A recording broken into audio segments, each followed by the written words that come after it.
There we have Oceanic Flight 101 that splashed down in the ocean, roughly about halfway across the ocean.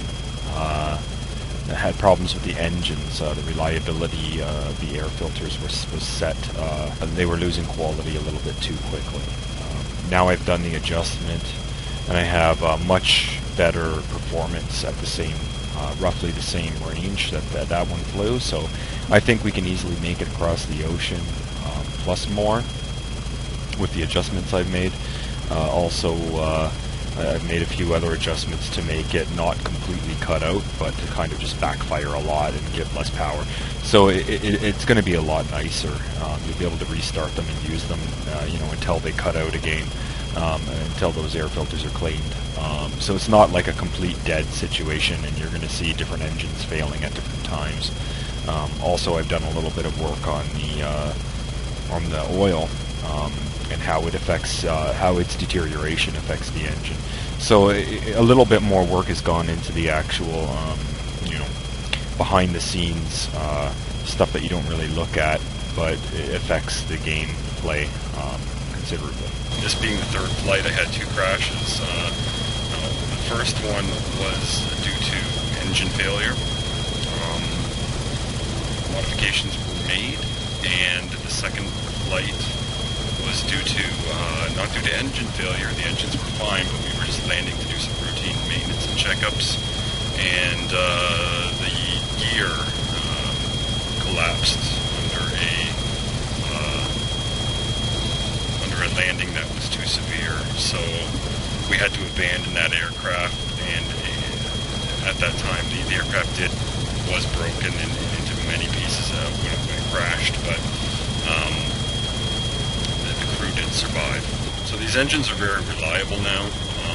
I did do some tweaking on them just to make sure that they were working properly.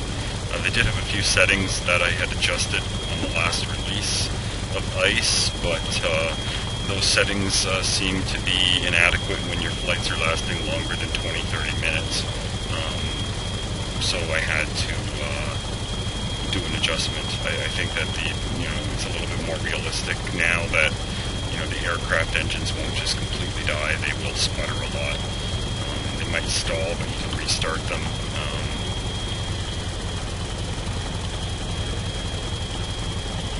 Down nice and low.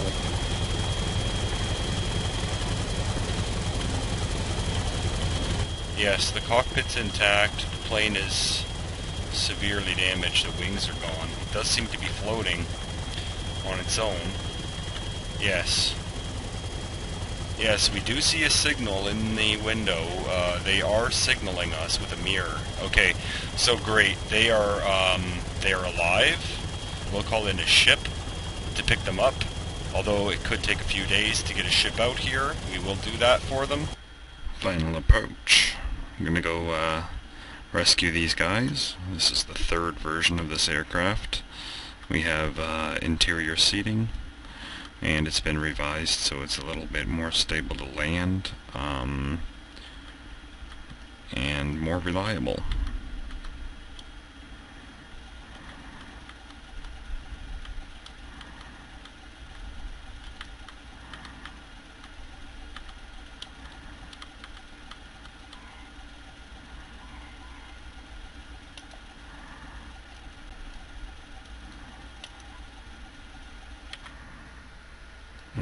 Looks like the wheels still took damage, but they're still working, so that's alright.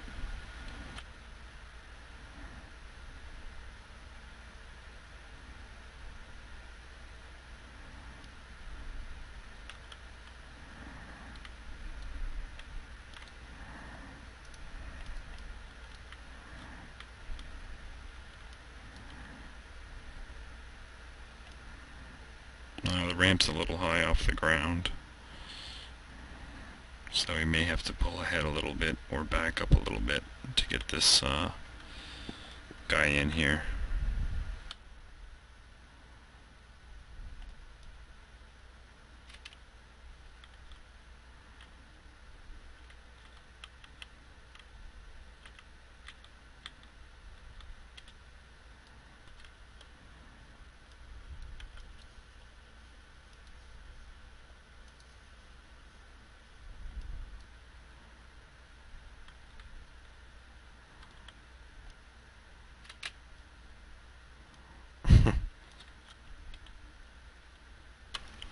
So we've repaired this engine here, had some minor damage, and we've put the Kerbals in the crew compartment.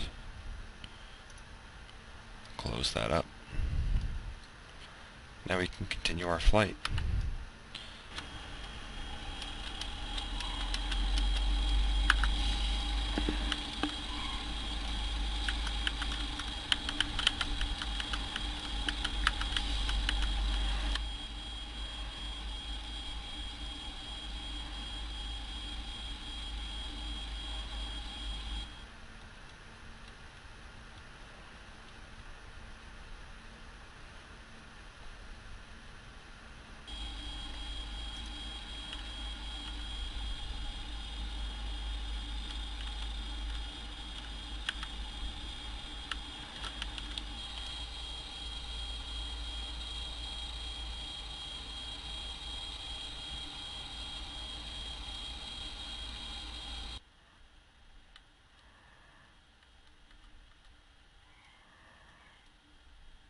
So in response to the aircraft that's stuck in the middle of the ocean, we've called upon one of our fleet submarines to go and rescue the crew.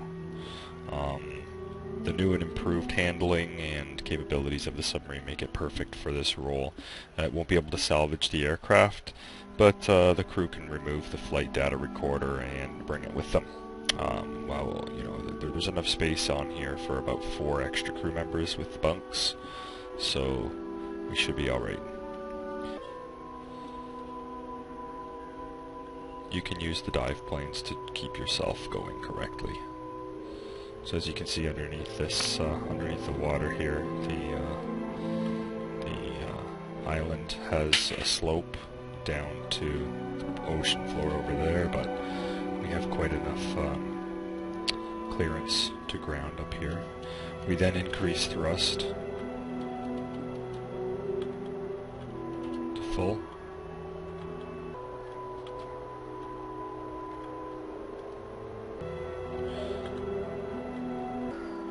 And off we go.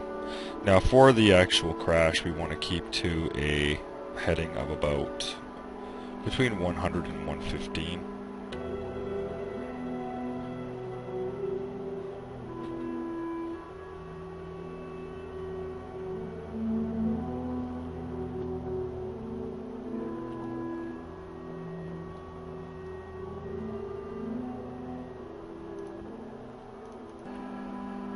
It seems the wreckage is on fire now. Is there going to be any crew left to save? Or is all lost? Oh yes.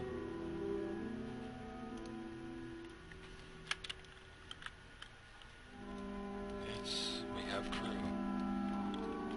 Swim, little crew.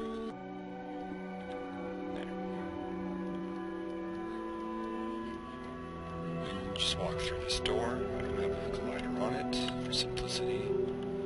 Walk up to this. Grab the ladder. Now the ladder, I noticed just this, not too long ago, the ladder's actually facing the wrong way, which is causing problems. So I'll get that fixed. Drop off the ladder. Sometimes it goes crazy. And it's going to go crazy a lot.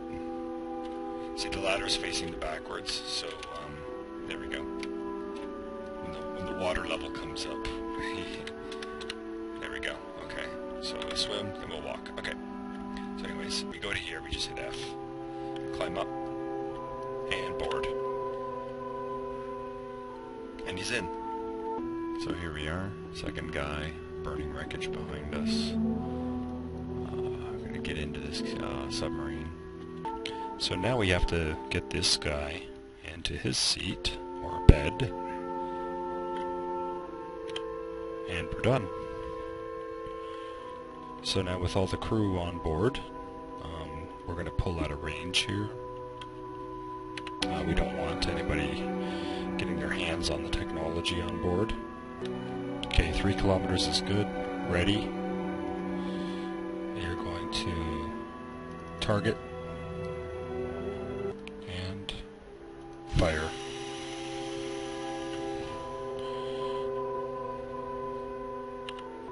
Here it comes.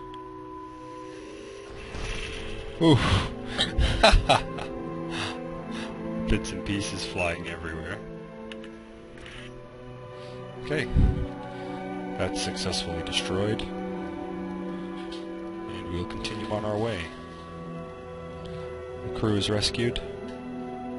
And the ship can now resume its mission.